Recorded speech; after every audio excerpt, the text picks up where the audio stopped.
আসসালামু আলাইকুম সবাইকে, welcome to my cooking channel সুন্দর রেসিপি। আজকে আমি নতুন একটি রেসিপি নিয়ে হাজির হলাম। রেসিপিটি হচ্ছে আমের আচার। খুব সহজে আমি আপনাদের আমের আচার বানিয়ে দেখাবো। তবে চলুন রেসিপিটি শুরু করা যাক। প্রথমে আমরা আম ভালো করে ছুলে নেব এবং কাঁটা চামচ দিয়ে একটু গুঁতো করে নেব, যাতে মশলাগুলো খুব ভালোভাবে ঢুকে যায়। দেখতেই পাচ্ছেন আমি কিভাবে আমগুলো কেটেছি, আপনারাও এভাবেই কাটবেন। এখন আমরা আমগুলো চুনের পানিতে ভিজিয়ে রাখবো।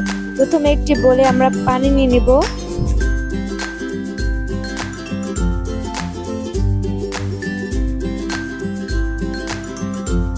পানির সাথে আমরা চুন ভালোভাবে মিশিয়ে নিব। চুনের পানিতে আমগুলো ভিজিয়ে রাখলে আমাদের আমগুলো যখন আমরা জাল দিব তখন আমগুলো ভেঙে যাবে না, শক্তই থাকবে এবং খুব ভালো থাকবে।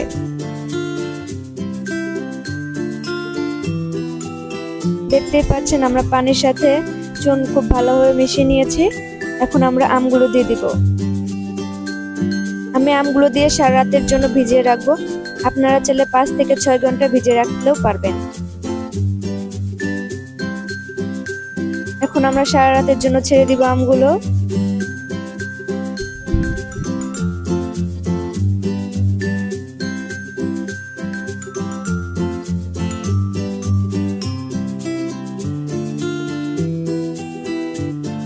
দেখতেই পাচ্ছেন সারা রাত আমগুলো ভিজিয়ে রাখার পর কেমন হয়ে গেছে। এখন আমরা আমগুলো খুব ভালোভাবে ধুয়ে নেব। খুব ভালোভাবে পরিষ্কার পানি দিয়ে পরিষ্কার করে নিতে হবে।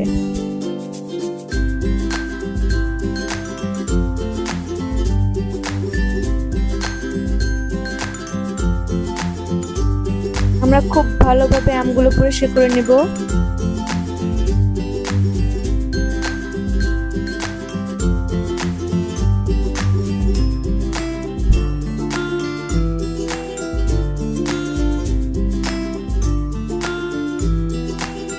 এখন আমরা আচারের মশলাগুলো দেখে দিব।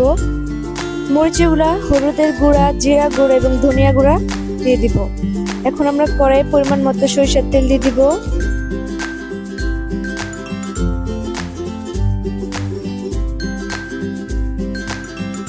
সরিষার তেল আমাদের গরম হয়ে গেছে। এখন আমরা রসুন কুচি দিয়ে দিব।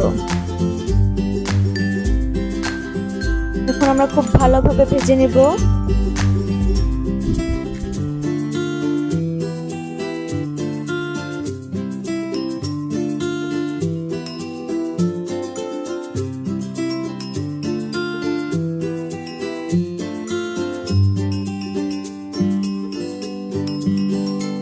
রসুনগুলো ভাজা হয়ে গেলে আমাদের আগে থেকে তৈরি করা মশলাগুলো আমরা দিয়ে দিব।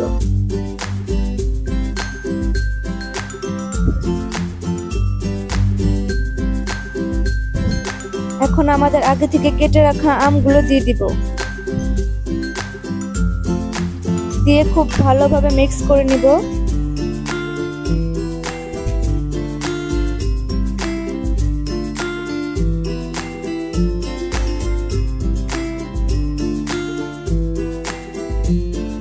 এখন আমরা সামান্য পরিমাণে পানি দিয়ে দিব। পানি দিয়ে খুব ভালোভাবে মিক্স করে নিব।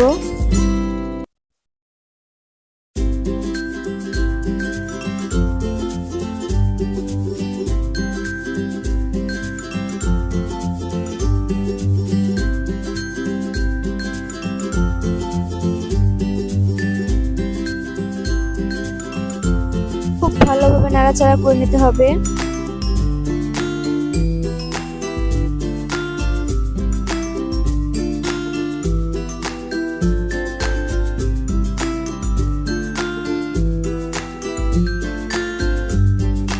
এখন আমরা পরিমাণ মতো চিনি দিয়ে দিব।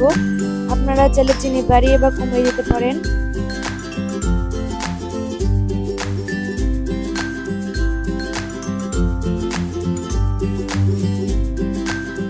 এখন আমরা শুকনো মরিচ গুঁড়ো দিয়ে দিব।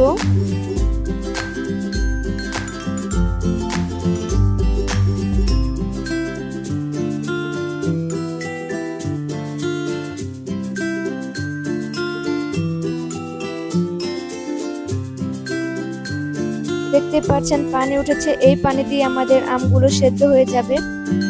চুনের পানিতে যেহেতু ভিজে ধুয়েছিলাম তাই আমাদের আমগুলো ভেঙে যাবে না। খুব ভালোভাবে নাড়াচাড়া করে নিব এবং যতক্ষণ পর্যন্ত না আমের যে পানিটা আছে সেটা শুকিয়ে যাচ্ছে ততক্ষণ পর্যন্ত আমরা জাল দিয়ে দেব।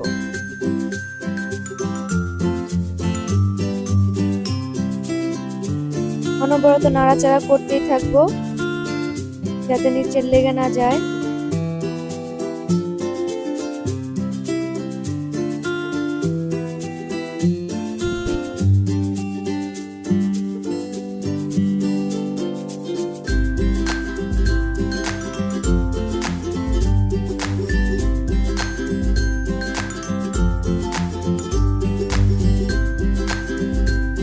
দেখতে পাচ্ছেন আমাদের আমের আচার প্রায় হয়ে এসেছে। দেখতে পাচ্ছেন অনেক সুন্দর আমের কালারটা এসেছে। এই আচারটা খেতে অনেক মজা লাগে, আপনারা একবার হলেও বাসায় রান্না করে দেখবেন।